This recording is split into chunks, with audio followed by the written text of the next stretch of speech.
The proclamation of the Holy Gospel according to Luke. Great crowds were traveling with Jesus, and he turned and addressed them. If anyone comes to me without hating his father and mother, wife and children, brothers and sisters, and even his own life, he cannot be my disciple. Whoever does not carry his own cross and come after me cannot be my disciple.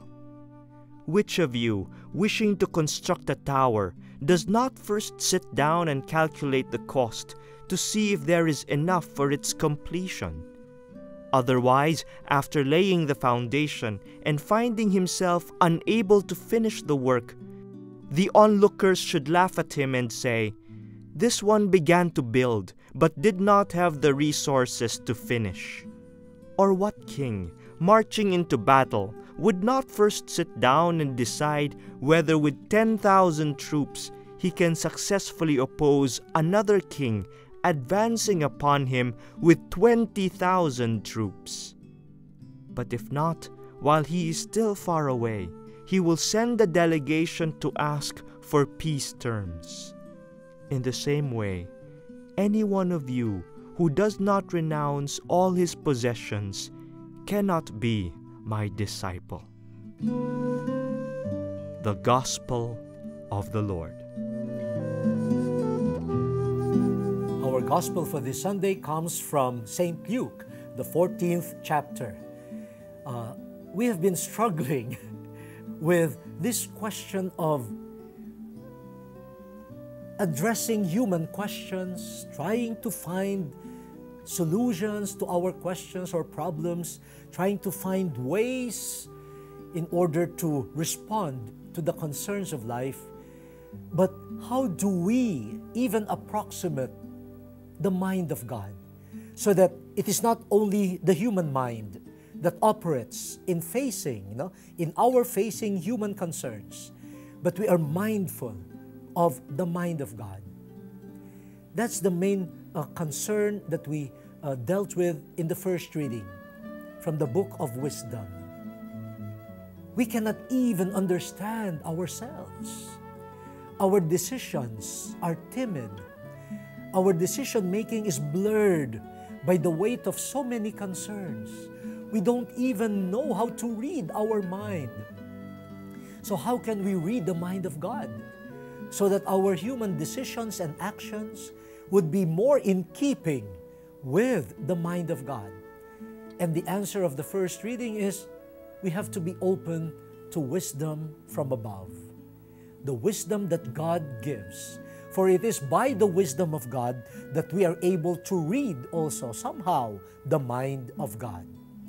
Now in the second reading, from the letter of Paul to Philemon, we are given a very concrete situation where St. Paul, influenced by divine wisdom, influenced by the wisdom of the gospel, starts looking at a so-called criminal, Onesimus, a fellow prisoner of his, from a different perspective. This person is now being sent by Paul to his master, Philemon, not anymore as a slave, as a criminal, but as a brother, a beloved brother, as a partner even. Now that's a shift from a way of looking at someone from a purely human transactional basis to the basis of God's wisdom. And what a shift it is.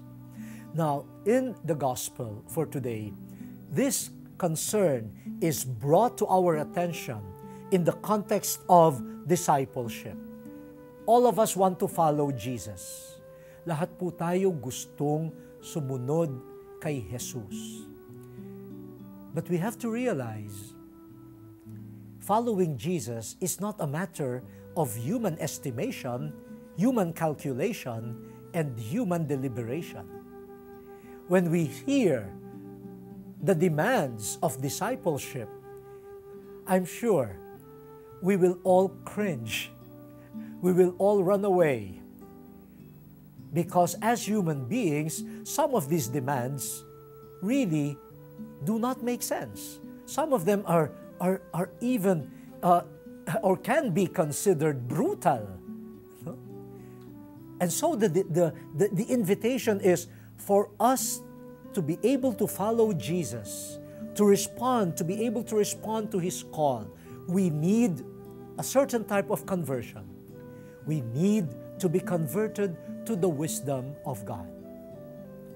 Jesus tells us, if you want to follow me, you have to turn your back to your father, mother, wife, children, brothers and sisters. You even have to turn your back to your own self. In another translation, we hear Jesus saying, no one is worthy to be my disciple unless he hates his family and himself.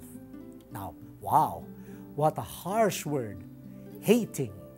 Now, please, don't go to your parents this Sunday, or your brothers and sisters, to your husbands or your wives, telling them, I hate you. Huwag naman po, hindi po ganon. But what Jesus is telling us is this: discipleship, following me, comes with a cost. And I want to make it clear to you that there should not be anything or anybody that should go in the way of your following of me. No one and nothing should pose as a hindrance to your discipleship. If you want to follow me, there should be total freedom. The path should be clear. Nothing, even your very self, should not be a stumbling block, should not be a hindrance to your responding to my call. This is the deeper meaning of Jesus' words about turning your back on your parents and your family or hating them.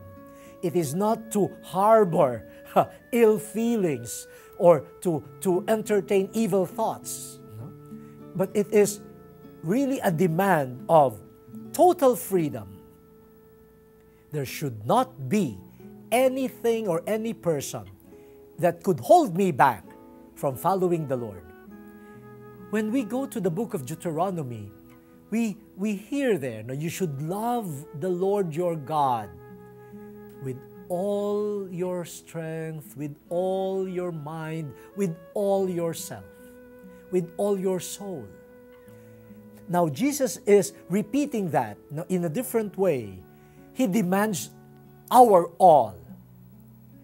And if discipleship is a claim to our all, then nothing and nobody should block our total self-giving. Wow. Now, I'm sure some of us are already beginning to ask ourselves, pwede ba yan? Is that possible? Total self-giving? Totally given to Christ? Is that possible?